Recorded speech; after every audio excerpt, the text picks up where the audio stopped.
আচ্ছা 2025-এ যারা সবেমাত্র উচ্চ মাধ্যমিক পাশ করেছে এবং তোমাদের 7 তারিখে এক্সামের রেজাল্ট, তোমরা কলেজে ভর্তি হতে চাইছো, তো ওয়েস্ট বেঙ্গলের আন্ডারে যে কোনো কলেজে ভর্তি হওয়ার জন্য কিন্তু এই কটা ইনফরমেশন খুবই প্রয়োজন। কি কি ইনফরমেশন দেখো আজকের ভিডিওটা তো তোমাদেরকে আমি জানাবো। সেগুলো হচ্ছে, প্রথমে আমি তোমাদেরকে জানাবো যে অ্যাডমিশন ডেটটা কবে আছে, কোন ওয়েবসাইট থেকে অ্যাডমিশনের তোমরা ফর্ম ফিল আপ করবে, কবে ফর্ম ফিল আপ করবে, কত টাকা লাগবে, এবং তোমাদের যে এনইপি সিসিএফ সিলেবাসের আন্ডারে তোমরা ভর্তি হচ্ছে সেই এনইপি সিসিএফ সিলেবাসটা কি, অনার্স ভালো নাকি জেনারেল ভালো, কারা অনার্স নেবে এবং কারা জেনারেল নেবে, এবং সেই সঙ্গে অনার্সের কতগুলি সাবজেক্ট পড়তে হবে, কি কি সাবজেক্ট পড়তে হবে, সেই সঙ্গে জেনারেলের কি কি সাবজেক্ট পড়তে হবে, কি কি পেপার পড়তে হবে, সমস্ত বিষয় কিন্তু আমি ইন ডিটেলস এই ভিডিওটার মাধ্যমে আজকে আমি ডেসক্রাইব করে বলে দেবো। সেই সঙ্গে তোমাদেরকে আমি টোটাল এই যে সেন্ট্রালাইজ পোর্টালের মাধ্যমে তোমাদের অ্যাডমিশনটা হবে, সেই টোটাল সেন্ট্রালাইজ পোর্টালটার কিন্তু আমি বিস্তারিতভাবে এই ভিডিওটার মাধ্যমে বলে দেবো। আজকের এই ভিডিওটা যদি তুমি প্রথম থেকে শেষ অবধি দেখো, তাহলে কিন্তু ইন ডিটেলস তুমি কলেজে ভর্তি হওয়ার আগে তোমার ওয়েস্ট বেঙ্গলের যে কোনো কলেজ সম্পর্কিত ধারণা কিন্তু তুমি সম্পূর্ণ পেয়ে যাবে। তো দেখো, আমি প্রথমে কয়েকটা কথা একটু বলে দিই। তোমাদের যে এই যে অ্যাডমিশন ডেট, এই অ্যাডমিশন ডেটটা সম্পর্কে তোমাদের যদি জানতে হয়, তাহলে কিন্তু তোমাদেরকে প্রথমে মাথায় রাখতে হবে, তোমাদের যেহেতু 7ই মে এইচএস রেজাল্ট দেবে, লাস্ট উইকের মধ্যে কিন্তু অ্যাডমিশন তোমাদের প্রসেস শুরু হয়ে যাবে। সেটা কোথায় হবে?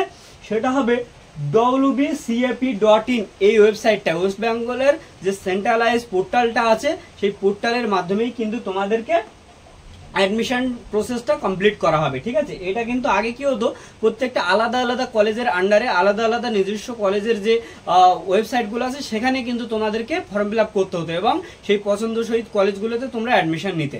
ঠিক আছে, কিন্তু এখন নিয়মটা কিন্তু আলাদা হয়েছে। তোমাদের এখন কি করতে হয়, যে তোমাদের মার্কসের বেসিসে তোমরা এই সেন্ট্রালাইজ পোর্টালটায় গিয়ে ফর্ম ফিল আপ করতে পারো, এবং তোমার যে 5টা কলেজ প্রথম ভালো লাগে সেই 5টা কলেজকে আগে সাজিয়ে সাজিয়ে তুমি রাখবে, যে এই কলেজটা ধরো আশুতোষ কলেজ ভালো লাগে, তারপর সুরেন্দ্রনাথ কলেজ ভালো লাগে, তারপর হেমচন্দ্র কলেজ ভালো লাগে, বা যে কোনো কলেজ, রবীন্দ্র ভারতী, যে কোনো কলেজগুলো তোমার ভালো লাগে, তুমি কিন্তু সেন্ট্রালাইজ পোর্টালে সেগুলো কিন্তু একের পর এক সিরিয়ালাইজ রাখতে পারো। ঠিক আছে, তারপরে কি হবে, তোমার যখন ওই মার্কস দেখে এবং সেটা বিচার করে ওখানে কিন্তু লিস্ট বার হবে, সেই লিস্ট অনুযায়ী কিন্তু তুমি তোমার কলেজ পাবে। ঠিক আছে, তার জন্য তুমি প্রথম লিস্টে দেখা যাচ্ছে তুমি তোমার পছন্দের সহিত কলেজটা পেলে না, তুমি সেকেন্ড লিস্টের জন্য ওয়েট করতে থাকলে, থার্ড লিস্টের জন্য ওয়েট করতে থাকলে, ফোর্থ লিস্টের জন্য ওয়েট করতে থাকলে, এরকমভাবে লিস্ট কিন্তু বার হয়। তারপর আমি বলে দেবো যে কত টাকা লাগে ফর্ম ফিল আপ করতে। ওয়েস্ট বেঙ্গল সরকারের তরফ থেকে কিন্তু কোনো টাকা লাগবে না, তাই জন্য টাকার, তোমরা যেহেতু সাইবার ক্যাব থেকে ফর্ম ফিল আপ করো, সাইবার ক্যাবের ফিসটা দেওয়া লাগবে, বাট সরকারকে কোনো কিন্তু, বা ইউজি কাউন্সিল যেটা আছে, তাদেরকে কিন্তু কোনো টাকা দেওয়া লাগবে না। ঠিক আছে, এবার আমি তোমাদেরকে অ্যাডমিশন ডেটটা বললাম এবং সেই সঙ্গে সেন্ট্রালাইজ পোর্টাল, কোন ওয়েবসাইট এবং কত টাকা, কিভাবে ফর্ম ফিল আপ করবে, এগুলো আমি বলে দিলাম। ঠিক আছে, ফর্ম ফিল আপ যেদিন থেকে শুরু হবে আমাদের এই চ্যানেলের মাধ্যমে ফর্ম ফিল আপের ফুল ডিটেলস এবং সম্পূর্ণ ভিডিও আকারে আমি তোমাদেরকে প্রোভাইড করব। চ্যানেলটা তোমরা ফলো রাখলে অবশ্যই বুঝতে পারবে। তো দেখো, তারপর এনইপি সিসিএফ সিলেবাস, এই এনইপি সিসিএফ সিলেবাসটা কি, এইটার ব্যাপারে তোমাদের সম্পূর্ণ ধারণা রাখা প্রয়োজন। কারণ যেহেতু তোমরা এনইপি সিসিএফ সিলেবাসের আন্ডারে অ্যাডমিশন নিতে চাইছো, যদি এটা না বুঝতে পারো তাহলে অসুবিধা হবে। কি অসুবিধা হবে? তাহলে দেখো, এনইপি সিসিএফ সিলেবাসটা কেমন, এর আগে যারা এখন বর্তমানে 6 সেমিস্টারে পড়ছে, তারা হচ্ছে কি সিবিসিএস সিলেবাসের স্টুডেন্ট ছিল, তারা কেমন, তাদের সিস্টেমটা কেমন ছিল একটু ধারণা দিই। তারা যদি অনার্স নিত, সেই অনার্সের একটা নাম্বার, পাস নাম্বার যদি তারা ঠিকঠাক না রাখতে পারতো, একটা মার্কস যদি ঠিকঠাক না রাখতে পারতো, তাদের কিন্তু অনার্সটা কেটে যেত, গিয়ে জেনারেল হয়ে যেত। কিন্তু এই সিসিএফ সিলেবাসের আন্ডারে এসে তোমাদের কিন্তু অনার্সটা কাটবে না, তোমাদের কি হবে, সাপ্লি হবে। পরে তুমি সেই সাপ্লিটা ক্লিয়ার করার জন্য 3বার টাইম পাবে, যে সাপ্লিটা ক্লিয়ার করতে হবে। ঠিক আছে, এই সিসিএফ সিলেবাসের আন্ডারে কি হয়েছে, নাম্বার এবং নাম্বার বিভাজনের সাথে সাথে সাবজেক্ট সংখ্যাও কিন্তু বেড়েছে, কমেছে, অনেকগুলো পরিবর্তন এসে, সেগুলোও কিন্তু যখন আমি সাবজেক্ট ডিটেলসটা ক্লিয়ার করে বলবো, সে সময় তোমাদেরকে আমি জানিয়ে দেবো। তো দেখো, এনইপি সিসিএফ সিলেবাস সম্পর্কে আমি বলে দিলাম। এনইপি সিসিএফ সিলেবাসের আন্ডারে তোমার কি হচ্ছে, ওয়েস্ট বেঙ্গলের যতগুলো কলেজ আছে তার মধ্যে থেকে মানে 461টি কলেজেস, এবং তার মধ্যে থেকে ইউনিভার্সিটি হবে 16টা ইউনিভার্সিটি কিন্তু, এবং কোর্স দেয় 7230 খানা কোর্স দিয়ে এই যে সেন্ট্রালাইজ পোর্টালের মাধ্যমে তোমাদেরকে অ্যাডমিশন প্রসেসটা করা হবে। তাই জন্য এখানে তুমি ওয়েস্ট বেঙ্গলের সেন্ট্রালাইজ পোর্টালের মাধ্যমে যতগুলো পছন্দসই কলেজ আছে তুমি কিন্তু ফর্ম ফিল আপ করে সেগুলো কিন্তু তোমার লিস্টের মধ্যে অ্যাড করে রাখতে পারো। এবং সেই সঙ্গে তোমার এখানে অনেকগুলো সাবজেক্টের কোর্স হবে, অনেক ভালো ভালো কলেজ আছে। তাই সেন্ট্রালাইজ পোর্টালে যবে থেকে অ্যাডমিশন শুরু হয়ে যাবে তোমরা কিন্তু নির্দ্বিধায় ফর্ম ফিল আপ শুরু করে দেবে। যে কোনো রকম সমস্যা হলে আমাকে পার্সোনালি মেসেজ করতে পারো, আমার ভিডিওর কমেন্ট বক্সে কমেন্ট করলে আমি প্রত্যেকের ভিডিওর কিন্তু রিপ্লাই করে দিই, ঠিক আছে। তারপরে আমি একটু তোমাদেরকে টোটাল সাবজেক্ট গুলো বলবো, তারপরে আমি বলে দেবো যে কারা অনার্স নেবে এবং কারা অনার্স নেবে না, ঠিক আছে। কারা অনার্স নেবে কারা অনার্স নেবে না এইটা তোমাদের জানা বহুত জরুরি, কারণ এটা যদি না জেনে তুমি তোমার ভুলবশত কোনো একটা সাবজেক্ট চয়েস করে ফেলো সেটা নিয়ে কিন্তু তুমি ভবিষ্যতে ভুগবে, ঠিক আছে। তাই জন্য এই তোমাদের যে ক্লাস 12 পাস এবং কলেজে ভর্তি হচ্ছে এই যে যুগ সন্ধিক্ষণ, এটা কিন্তু খুব ভাইটাল একটা টাইম। এখানে কিন্তু তোমাদের লাইফে ভবিষ্যতে কি করবে সেটাকে নিয়ে কিন্তু তোমাদেরকে এখানে ডিসাইড করতে হয়। তাই জন্য এই টাইমটা কিন্তু তোমাদেরকে ভাবতে হবে যে তোমরা কি করবে, কোন সাবজেক্ট নিয়ে পড়বে, কিভাবে এগুলো তোমাদের কি করতে হবে।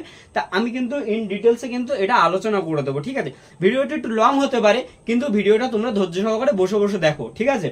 দেখো আমি তোমাদের অনার্স এবং জেনারেল সাবজেক্ট বলার আগে একটা জিনিস একটু মাথায় খেয়াল করে রাখবে যে অনার্স হোক বা জেনারেল সিসিএফ সিলেবাসের আন্ডারে কিন্তু দুটো সিলেবাসই একই, দুটোর পড়া একই, দুটো সবকিছু একই। শুধুমাত্র অনার্স 4 বছরের হবে এবং জেনারেল 3 বছরের হবে।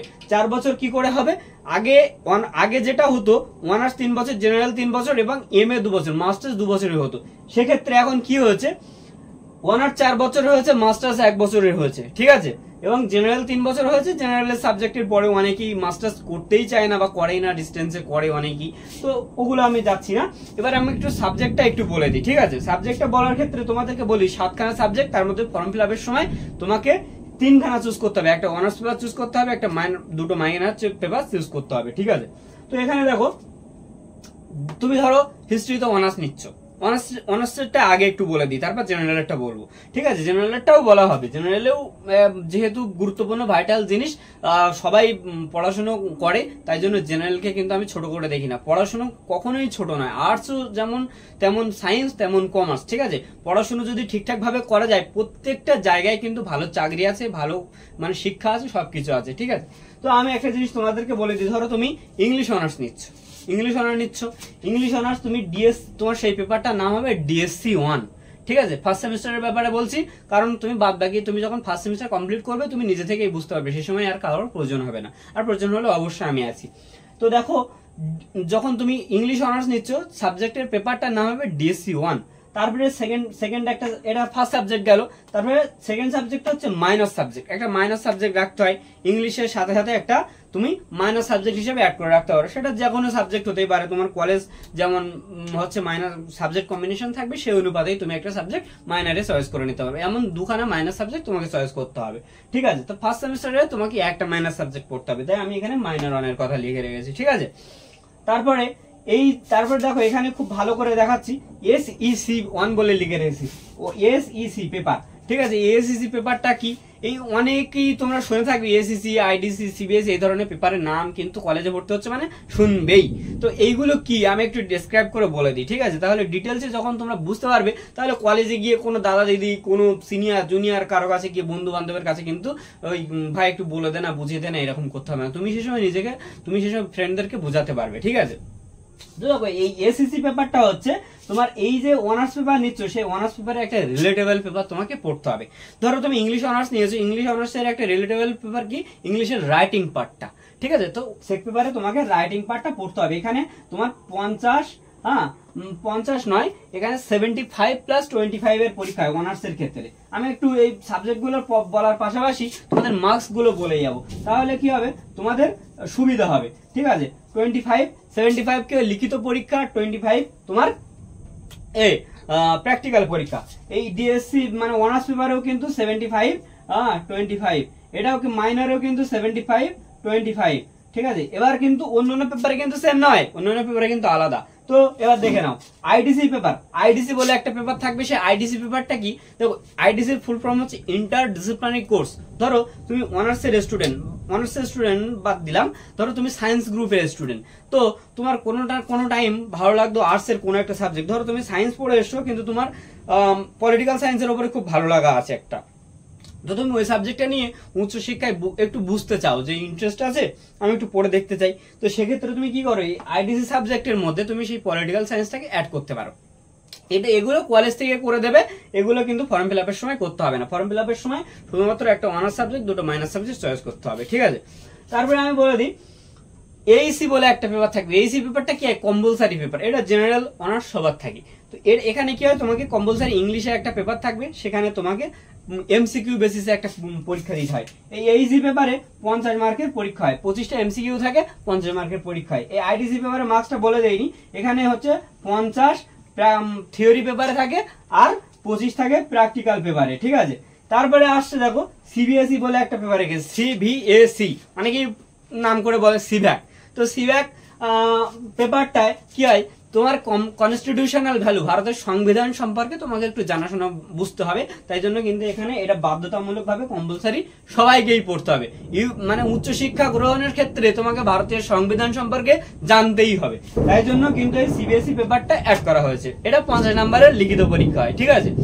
তারপরে দেখো ইএনভিএস বলে একটা পেপার, আমরা স্টুডেন্ট, আমরা পরিবেশের প্রতি জানবো বুঝবো, তো সেক্ষেত্রে আমাদের কি ইএনভিএস বাধ্যতামূলক করা হয়েছে এখানে ফার্স্ট সেকেন্ড সেমিস্টারের জন্য, ঠিক আছে। তো তুমি এখানে পরিবেশ সম্পর্কে এই যে ইএনভিএস সাবজেক্ট, এটি এতটা ইজি, যেহেতু আমি প্রত্যেকটা সাবজেক্ট টিউশন পড়াই, আমাদের চ্যানেলে দেখবে ভিজিট করলে একাধিক সাবজেক্টের টিউশন পড়াই এবং নোট সাজেশন সিলেবাস এগুলো কিন্তু আমরা প্রোভাইড করে থাকি। তোমরা যদি হচ্ছে সাবস্ক্রাইব করে রাখো এবং নোটিফিকেশনটা অল করে রাখো, তোমাদের ফার্স্ট সেমিস্টারেও নোট সাজেশন সিলেবাস সবকিছুই কিন্তু আমি প্রোভাইড করব, ঠিক আছে। তো দেখো ইএনবিএসটাও সেম সিভ্যাক পেপারের মতো 50 নম্বরের পরীক্ষা হবে। তো এই দুটো সাবজেক্ট মিলিয়ে তোমার মোটামুটি 100 নম্বরের পরীক্ষা হবে, ঠিক আছে। তা তোমরা সাবজেক্টটা বুঝতে পারলে।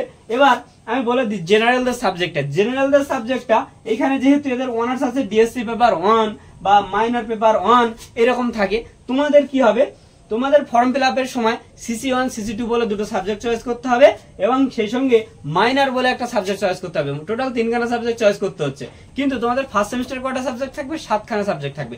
মাইনর ফার্স্ট সেমিস্টারে থাকবে না, থার্ড সেমিস্টার থেকে পড়তে হবে। ফার্স্ট সেমিস্টারে কি কি থাকবে দেখো, সিসি1 বলে একটা পেপার থাকবে, সিসি2 বলে একটা পেপার থাকবে, এই গেল দুটো মেজর পেপার, ঠিক আছে। তারপরের থেকে এই যে সেক paper, IDC paper, AEC paper, CBSE paper, ENBS paper, অনার্সের মতো এই পেপারগুলো তোমাদের থাকবে। তবে তোমরা চয়েস করে নিতে পারবে, যে আইডিসি পেপার তোমার চয়েস মতো নিতে পারবে, তারপরে যে হচ্ছে এইসি পেপার, সিবিএসই পেপার আর ইএনবিএস পেপার, এই তিনটে কম্পালসারি যেহেতু, তাই এইগুলো চয়েস করে নিতে পারবে না, ঠিক আছে। এইগুলো কিন্তু কলেজ তোমাদেরকে অটোমেটিক্যালি দিয়ে দেবে, ঠিক আছে। যে আইডিসি পেপার কলেজ থেকে 10খানা সাবজেক্ট বলে রেখেছে, যের মধ্যে থেকে তুমি একটা পছন্দ করে নাও, তোমাকে নিতেই হবে। তুমি এটা নয় যে আমি নেবো না আইডিসি, আমি পড়বো না, এমনটা না, পরীক্ষা হবে কিন্তু, তাহলে কিন্তু সাপ্লি হয়ে যাবে, ঠিক আছে।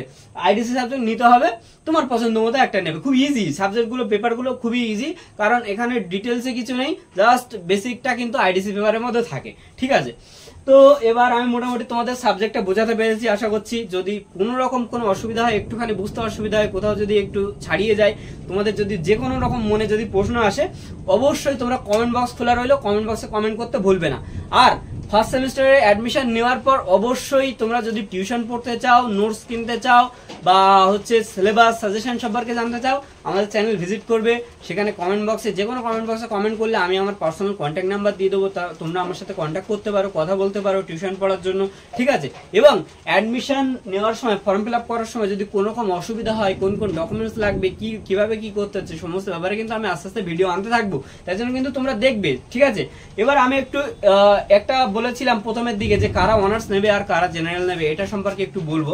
তো এটা বলতে গেলে একটা জিনিস তোমাদেরকে খেয়াল রাখতে হবে, যে অনার্স এবং জেনারেল দুটোর মধ্যে ফারাক নেই সিলেবাসে, পড়ার খাটনি একই, তাহলে এটা 3 বছর, এটা 4 বছর, তার মানে একটা বছর এখানে গ্যাপ আছে। তাই জন্য বলবো জেনারেল যারা নেবে আর অনার্স যারা নেবে একটু ভাবনা চিন্তা করে। কিভাবে যে সমস্ত ক্যান্ডিডেট চাও যে মাস্টার্স করবে, পিএইচডি করবে, উচ্চশিক্ষা আরো বেশি করে মানে একটা সাবজেক্টের ডেপথে ঢুকবে, হ্যাঁ, তারা কি করবে, অনার্স নিতে পারো। কিন্তু যদি কোনো স্টুডেন্ট ভাবো না আমি গ্রাজুয়েশন নর্মাল সার্টিফিকেট নেবো, অন্য কাজে ঢুকে যাবো, কম্পিটিটিভ এক্সাম দেবো, তাহলে কি করবে, তোমরা 3 ইয়ার্সের জেনারেল সাবজেক্টটাকে চয়েস করবে। ঠিক আছে, এখানে একটু হলেও অনার্সের থেকে হালকা একটু চাপ কম থাকে, তাই জন্য তোমরা কিন্তু কম্পিটিটিভ এক্সামের জন্য বা অন্য যে কাজবাজগুলো করবে সেগুলোও কিন্তু হালকা টাইম দিয়ে পড়াশোনাটা করতে পারবে। তাই জন্য বাড়ির কোনো চাপে নয়, লোক দেখানোর জন্য নয়, অনার্স কিন্তু অনার্সের গুরুত্ব বুঝে নেবে, জেনারেলের গুরুত্ব বুঝে নেবে। কোনোটাই ছোট নয়, কোনোটাই বড় নয়, কিন্তু নিজেদের গুরুত্ব বুঝে তোমরা কিন্তু নেবে। ঠিক আছে, তো চলো টাটা।